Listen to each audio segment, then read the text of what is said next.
Hey guys, what's going on? Welcome to episode 17 of Fighting Illini live on the Voice of College Football Network. Thank you so much for joining me. We only got two topics tonight. Can only find two big stories, but they are indeed pretty big stories. Each are both going to take us quite a bit of time to get through. So we got, first of all, Javari Barnett flipping. There will be other recruiting details within that topic as well. So it's not just about him, but that is the big headline.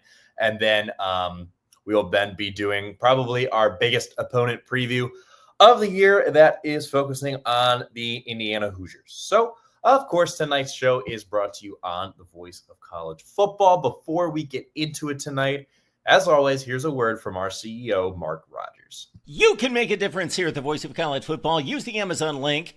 Financially contribute to the Voice of College Football without spending a penny. Same shopping experience. It's easy. Go to any video on any channel. Go to the description section and grab the link right next to the capital letters that say Amazon. Use that link and Amazon will instantaneously convert to your account, settings, history, everything intact, just like whatever link you use right now. No difference. Pay no attention to the product that you see right there. Just go search what you want. Don't forget the Amazon link. Thank you for your support. Sincerely, the Voice of College Football. All right. Also, all right. Actually, never mind. I don't have anything else to the intro. I don't know why I said that. Usually I do, but today we can just get right into it. So the biggest news of the week, recruiting news, at least, is a big recruiting season. The Illini have been busy. And Javari Barnett, a three-star running back, has decommitted from Illinois. We usually got pretty good recruiting updates, but this one is not so positive. He is committed to Alabama instead. 24/7 has him ranked as the number 96 running back in the class of 2026.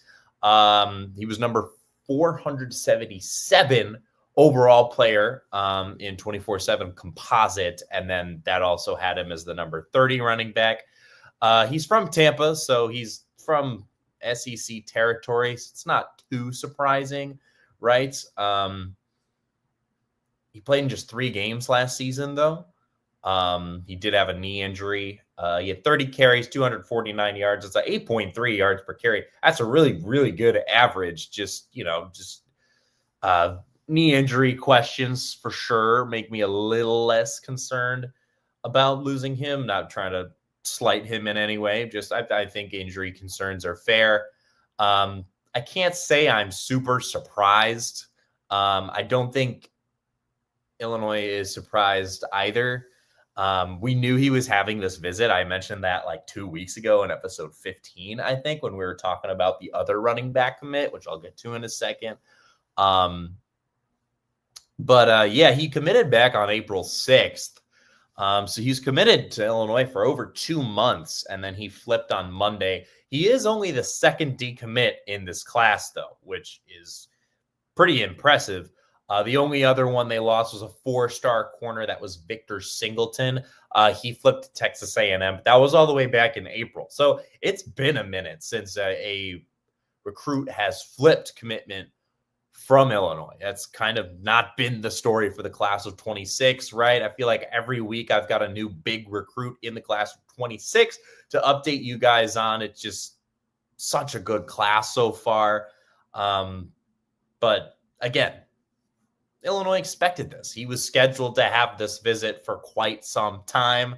And Illinois certainly can sell themselves on winning. They certainly are one of the better programs in the Big Ten, and they certainly are way more enticing than they have been in years past, right? The average commit in the 2026 Illinois class, 12.6, or an average rather of 12.6 Power 4 offers per player. That's ridiculously good.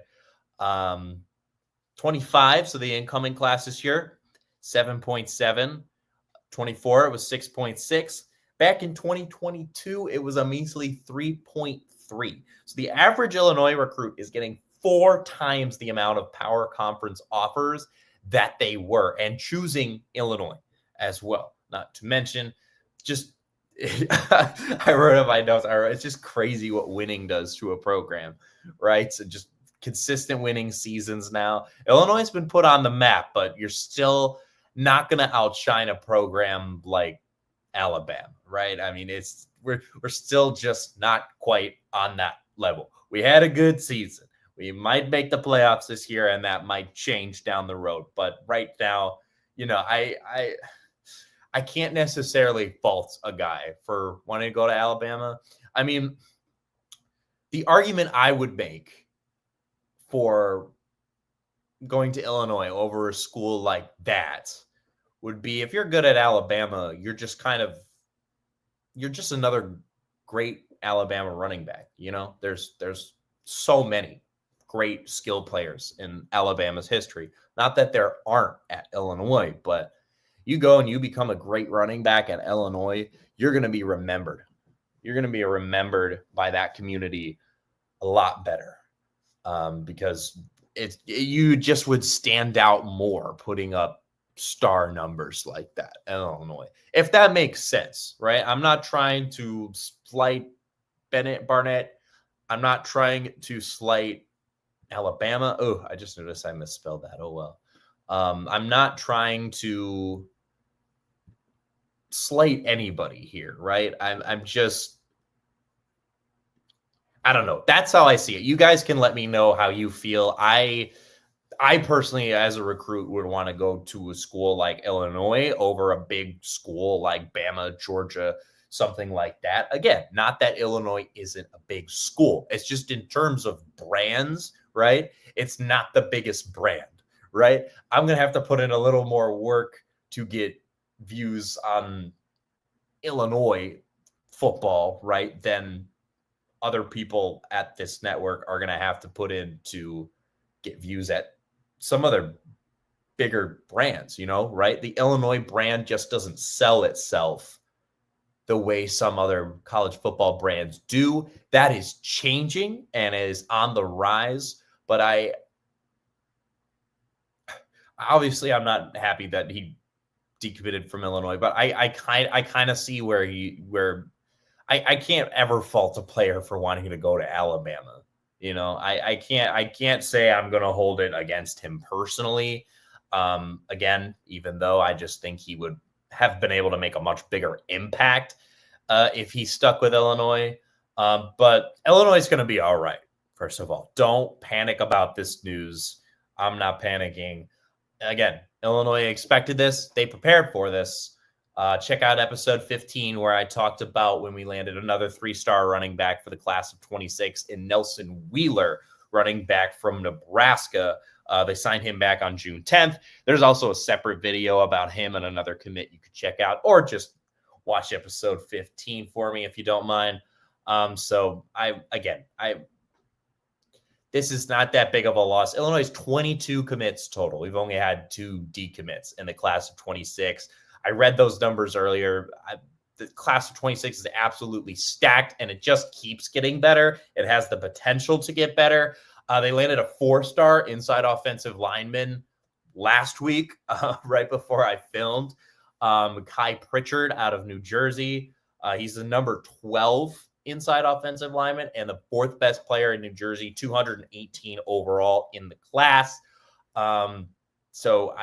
They're doing just fine, especially on the offensive end, right? And they landed another 3-star running back. I'm really excited about Nelson Wheeler and what he has to offer. And he's, arguably is a safer bet since he's not coming off a knee injury. That's just how I see it.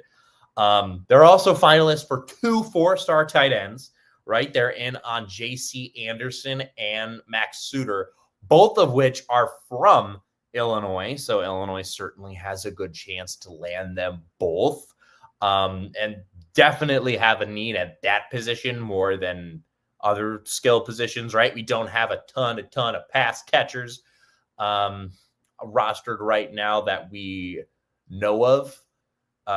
Right, tight end and wide receiver, as we went over the position group previews few months ago at this point. Those were some of the first ones I did, right? We know that they're not exactly stacked at those positions, right? Where they kind of are pretty much everywhere else. Obviously, that'll change by the time next year rolls around, but it just looks like a really good class coming in from really all positions. Being in on 2 4-star tight ends is crazy. And Max Suter, the latter of which I mentioned, will be committing tomorrow. I mentioned last week, but I want to shout out again that I will be doing a live stream along with the Alabama, Ole Miss, and Ohio State hosts. We will be doing that now at 7:30 Central Time. So that's 8:30 Eastern Time. Originally, it was going to be in the afternoon. That has changed as of today. So around the same time as usual. Hopefully, a few more Illini fans and Illini Live fans can check it out because of that timing. I'm certainly all right with that. But yeah, that's check that out for my reaction to that. They land him. I mean, this class just keeps getting better. They're now number 11. A few weeks ago, when we were talking about it, they were 15. They've jumped to 11, even with this decommit, right? So it's unfortunate. We hate to lose someone like that, but this class is so stacked, man. They're going to be all right. All right, now time to flip to our biggest, in my opinion. I don't know. Oh, it says Western Michigan.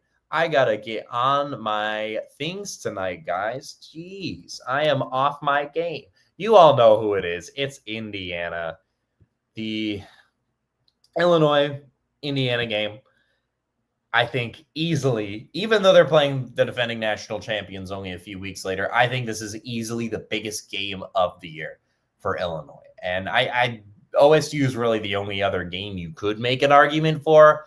But just because of the rivalry, and I think Indiana's a little in a similar situation to Illinois, not only because they're a Big Ten program not usually thought of for football that is now on the rise in football, but also just the year that they had too last year, right? And the local rivalry is just much stronger with Indiana. Plus, that's a road game. I think you're going to be able to prove a lot more.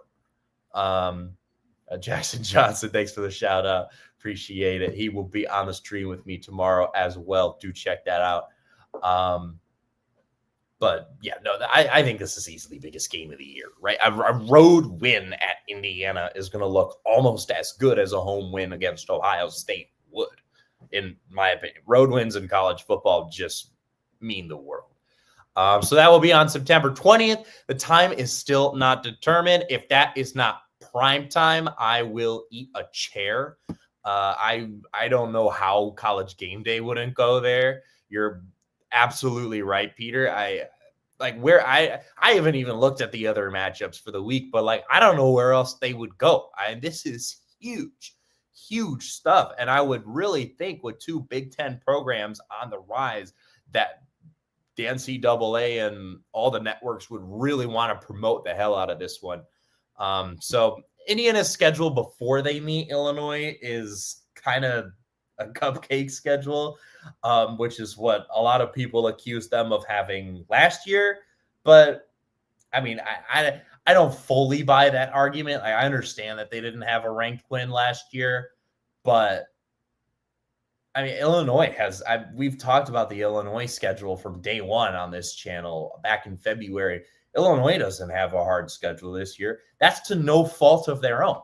And Indiana shouldn't have had a hard schedule last year. They were, what were they? I have it in my notes for later. They were 3-9 last year. So there's absolutely no reason why they would have a hard schedule, right? It was just a good circumstance. You can't fault a team for that. This is a good team. And again, these out-of-conference matchups are usually determined before that. So I have seen some criticism about these matchups. There are 3 home games. They're playing Old Dominion, Kennesaw State, the Owls, and then they're playing Indiana State in that 3rd game.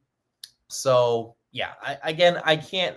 I can't really fault them for having a schedule like that. I don't think they anticipated that they would be coming off a college football playoff type year. I mean, I don't know exactly when these matchups were determined, but I'm pretty sure it would have been a long time ago.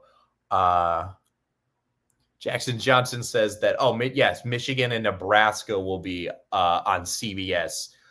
So Indiana will, that makes sense. And Peter, what you're saying, that's exactly what I'm getting to. I really like that Indiana doesn't really have a true test before this game, and Illinois does. Check out my preview from 2 weeks ago on the week 2 matchup at Duke. That's going to be a pretty good test for the Illini, and I don't really see anything of that level from Indiana. I would even argue that Western Michigan is a better matchup than any 3 of these matchups, right? So I think that's an advantage. I'm going to be talking about the advantages, disadvantages I see towards the end of this preview, because again, this is a big one. This is going to take over half the episode for sure. But where am I going with this? I just think that's certainly an advantage that Illinois has, regardless of the scheduling of this game. I know it is very important. It could be big noon kickoff as well. I consider, you're right.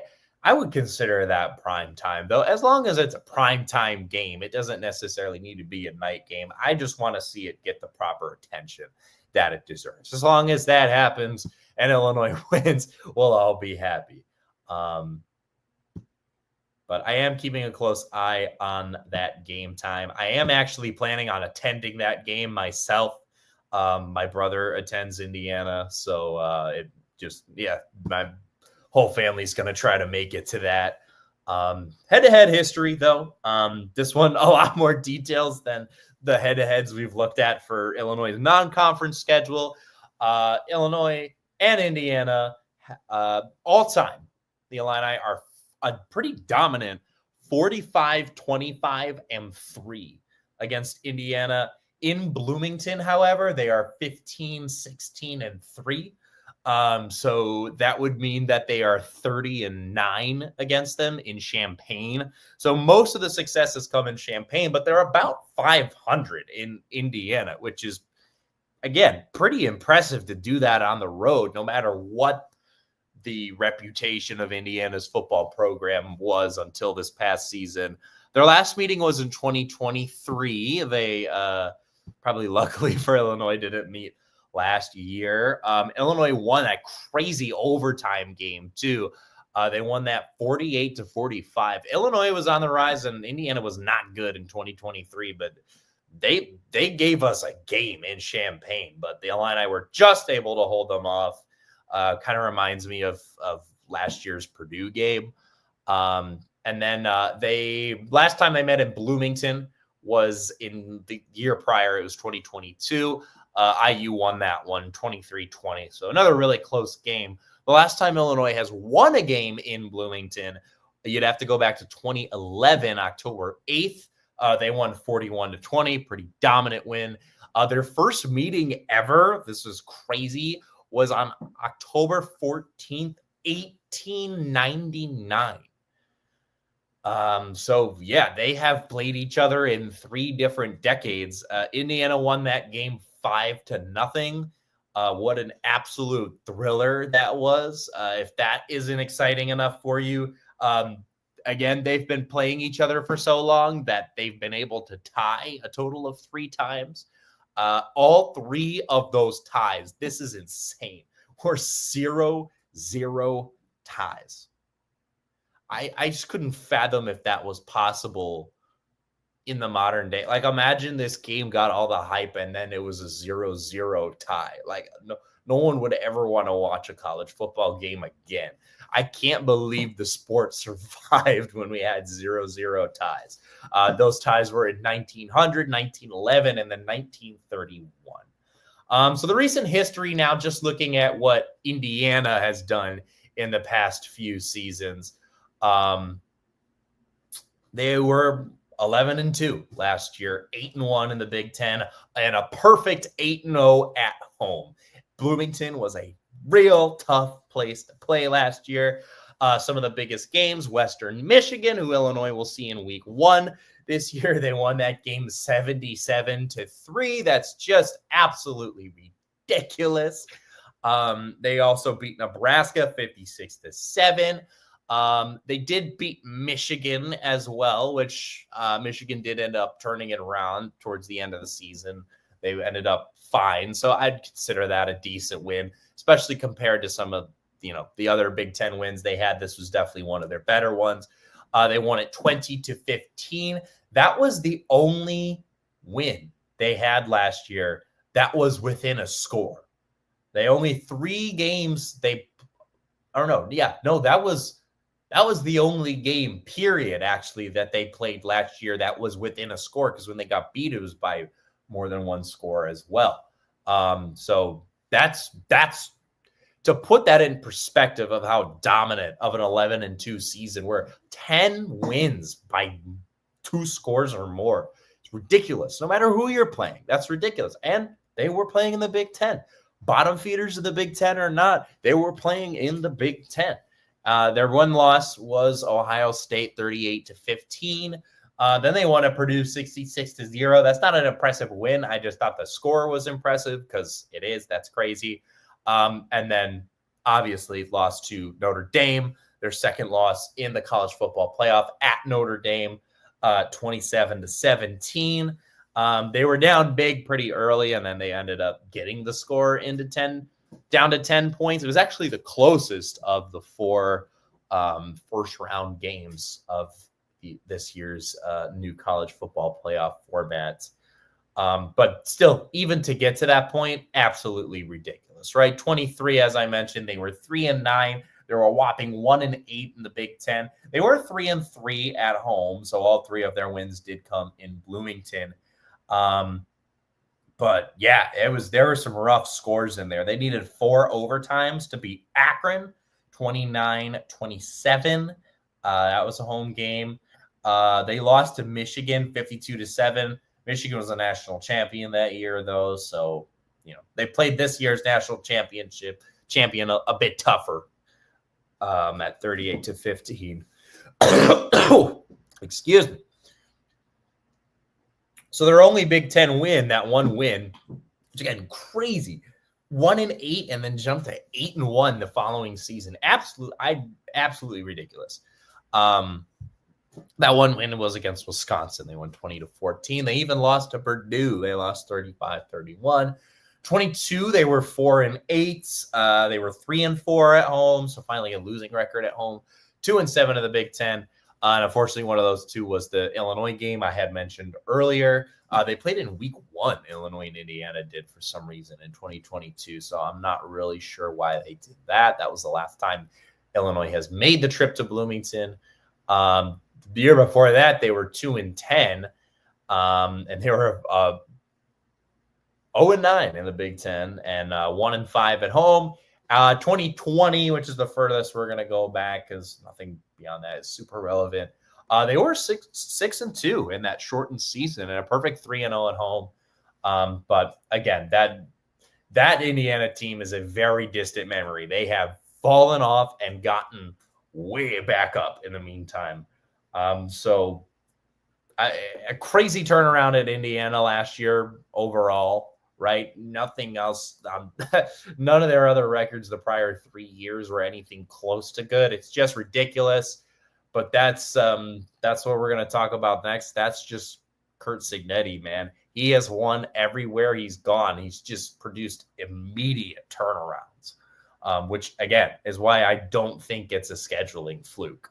That was his first year at Indiana. It was absolutely awesome for everyone involved. As much as I want Illinois to beat Indiana, I'm happy that you guys got that season last year. He's had he's been around. He's jumped around to a few different head coaching jobs, and he's just won everywhere he's gone. His first 5 years as a head coach, from 2011 to 2016, he was at IU of Pennsylvania. I had to look this up. That is Indiana University of Pennsylvania. There is a city named Indiana in Pennsylvania. That's where he was coach at. That's your fun fact for the night. Was good there. 2 years at Elon, 4 years at JMU. Then that's where he really started to gain some notoriety. And then last year at Indiana. Across those 12 years of coaching, 130 and 37. He's also coached a couple different NFL players as position coaches in the early 2000s. When he was at NC State, he coached Phillip Rivers. He helped recruit Russell Wilson there as well. And he coached Julio Jones while he was a wide receiver coach at Alabama. So he's got a really good track record of producing NFL talent as well. And he recently signed an 8-year extension. He's just ridiculously good, and their roster is ridiculously good too. And a big part of the turnaround is he brought a lot of his James Madison players with him to Indiana. The top players at Indiana, this is according to my brother. I asked for his help on this because I wanted to get it from the perspective of an actual Indiana student. And yes, Jackson, he would love the Indiana channel. But this is the info he gave me. And the stats definitely back it up. He said his favorite player was defensive back D'Angelo Pons. He'll be wearing number 5. He's pretty undersized, but he got second team All-America honors and first team All-Big Ten, 55 tackles, 3 interceptions, and 9 pass breakups. Then there's a pair of wide receivers you also got to look out for, which does worry me a little bit. Elijah Surratt, number 13. He's 6'2". He came from JMU along with Coach Sig. Last year had 53 receptions, just under 1,000 yards and 8 touchdowns. And the other one you got to look out for is number 3, Omar Cooper Jr. He hauled in 28 receptions last year, 594 yards and 7 touchdowns. The biggest stat to look at for him is that 24 of his 28 catches either went for a first down or a touchdown. So he didn't get the ball a ton, as much as most superstar wide receivers do. But when he did, it was very impactful, very meaningful. And then some players to look out for on the defensive end, along with Pons. You got a defensive lineman, Mikhail Kamara, number 6. He's another JMU import, 47 tackles, 15 of those for a loss, and 10 of them were sacks. He also had 6 QB hurries last year. And then linebacker Aiden Fisher, number 4, another JMU import. You know, a whopping 118 tackles. That's crazy. 5.5 of them were for a loss. He had a sack and a half, 3 QB hurries, and 4 pass breakups. You also got to look out for their running back, flipping back to the offense and the skill positions. Kalen Black, number 8, another JMU player, 46 rushes, 251 yards, 2 touchdowns, 4 receptions as well, for 6 yards. Those players are all going to be good. They have a lot of good returning players. Illinois has a lot of good returning players. That's likely going to cancel out. The big wild card for Indiana's roster this year is at the quarterback position. They lost Curtis Rourke to the NFL draft. And in his place, they have gotten Cal transfer quarterback Fernando Mendoza. Certainly a good track record in his career, right? Last season at Cal, he was 68.7% on passing, over 3,000 yards, 16 touchdowns, and just 6 interceptions. That's a 144.6 rating. Very good. Honestly, we just got to see how he's going to gel with this team. He'll certainly have plenty of time to figure out against those 3 kind of, that cupcake out of conference schedule. He'll certainly be able to figure it out at a slower pace. Hopefully playing a team like Illinois then really throws him off. There's definitely advantages for both teams, right? It's really, really hard to pick a winner just on paper because they're really well they're honestly really well matched. This is going to be a fantastic game. But IU, I would say their biggest advantages that they do have over Illinois are the home field advantage. Illini fans travel really well, and they especially will because Indiana's not that far away. But that, and then also the skill positions, especially wide receiver, right? Illinois is kind of figuring out their wide receiver room. But on the contrary, Indiana has to hope that their transfer QB is able to figure out, gel with the roster. Overall, Illinois' roster has been with the program longer, even though there's JMU players that have been with Coach Sig for a while. Just being with the program too and having that comfort in your own home stadium, I think, is important. Illinois also has an advantage, I think, by playing Duke earlier. They're going to have a real road test before this road game, and Indiana doesn't really have a test like that. And also, Illinois was able to boast some ranked wins last year, and Indiana wasn't. Again, that's really no fault of Indiana's. They only got 2 ranked opponents, and they were literally the 2 teams that went to the national championship. That's just a tough draw, really, in my opinion. But yeah, that's all I have time for on Indiana. I could talk about this game all night, and I'm sure we'll be revisiting it come September. I'm really excited to go to this one. We'll be keeping an eye on the game time for sure, as I see you guys going back and forth on that in the comments a lot.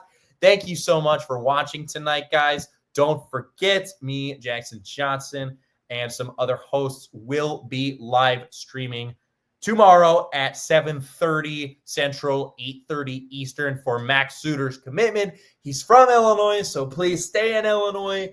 And then also next week, we'll be talking about NBA draft that is happening as I speak. We'll be talking about where Kasparas Yakachonis and Will Riley will be ending up and how their teams are a fit for them or lack thereof. And then we'll also be moving on to our Week 5 opponent preview, which will be the USC Trojans. So thank you so much, guys. Thanks for sticking with me a few minutes past time. And that is it for episode 17 of Fighting Illini Live. Have a good night, guys. Enjoy the rest of the NBA draft. ILL.